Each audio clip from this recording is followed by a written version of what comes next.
वाले हैं प्रश्न 1 का तीसरा वाला प्रश्न। तो चलिए देखते हैं। तो हमें यहाँ पे व्यंजक दिया गया है 25m² प्लस 30m प्लस का 9। ठीक है, अब इसमें इस व्यंजक में हम किस प्रकार से कर सकते हैं, इसमें हम कुछ सर्व समीकरणों का उपयोग करेंगे। उसके पहले हम इस जो समीकरण है उसके कुछ गुणनखंड करके इस समीकरण को सर्व समीकरणों के जैसा जो है बनाने की कोशिश करने वाले हैं। ठीक है, तो सबसे पहले करते क्या है, चलिए देखते हैं। अब देखो 25m², 25m², तो 25m² के जो गुणनखंड होंगे वो क्या होंगे, 5 गुणा में 5 गुणा में m गुणा में m, यही होंगे 25 m गुणा में m² यही होगा। तो देखो 5 भी 2 बार है, m भी 2 बार है, तो क्या हम इसको 5m का होल स्क्वायर लिख सकते हैं। होल स्क्वायर इसलिए लिखा है क्योंकि ये दोनों 2 बार है, इसलिए। अब यदि इसको खोले भी तो 5 का स्क्वायर और m का स्क्वायर हो जाएगा, तो वापस से हमें यही चीजें मिल जाएगी। तो मतलब हम 25m² को इस प्रकार से लिख सकते हैं, है ना। गुणनखंड करने के बाद ये आया, तो हम इस 25m² को क्या लिख सकते हैं, 5m का होल स्क्वायर। ठीक है, समझ में आया। अब देखो आगे, कितना समझ में आ गया। 30m, 30m को क्या लिख सकते हैं, 30m की जब हम मतलब गुणनखंड करें तो क्या होगा, 2 गुणा में 3, 2 तिया 6 और 6 पंजे 30, ऐसे ही कुछ होगा। 2 तिया 6, 6 पंजे 30, ये गुणा हो गए और साथ में m है। ठीक है, तो मतलब 30 के हमारे गुणज क्या है, गुणनखंड 2 गुणा में, या 5 यहाँ पे लिख दो, 3 यहाँ पे लिख दो, गुणा में m। ठीक है, तो ये हो गए हमारे 30 के गुणनखंड।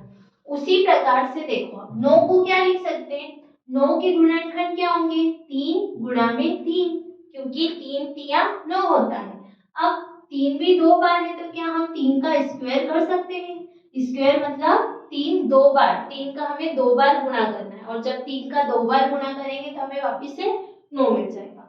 तो हम इसको क्या लिख सकते हैं, 3 का स्क्वायर। ठीक है, अब देखिए ये यहाँ पर हम एक सर्व समीकरण का उपयोग करते हैं। देखो कैसे, a प्लस b का होल स्क्वायर, यह हमारी एक सर्व समीकरण होती है। क्या होता है इसका सूत्र, a² प्लस का 2ab प्लस का b², ये होती है हमारी सर्व समीकरण। और ये जो हमारा व्यंजक आया ये भी कुछ इसी तरीके का है। जब हम इन दोनों की तुलना करें, यदि तुलना करेंगे तो हमें देखो क्या क्या मिलेगा। तुलना करने पर ऐसा लिख दो, तो आप ध्यान से देखिए कैसे तुलना। a की जगह हम 5m लिख सकते हैं। ठीक है, अब इसको देखो 2 2, a मतलब 5m, ये 5m, ये हमारा a हो गया। साथ में b क्या है यहाँ पे 3, तो ये 3। अब b² मतलब 3 का स्क्वायर, 3 का स्क्वायर 9 मिल जाएगा। तो यहाँ पे हमारी b की वैल्यू क्या आ गई 3। अब हम क्या कर रहे हैं, तुलना कर रहे हैं, किससे, ये वाली सर्व समीकरण से, क्योंकि ये जो हमारी व्यंजक आया है वो कुछ इसी तरीके का है, इसलिए हम इस सर्व समीकरण से जो है इसकी तुलना कर रहे हैं। तो आप देखोगे तो a का मान क्या मिला हमें, a का मान मिला हमें 5m, यही मिला। और b का मान क्या हो गया हमारा 3, b का क्या मान हो गया 3।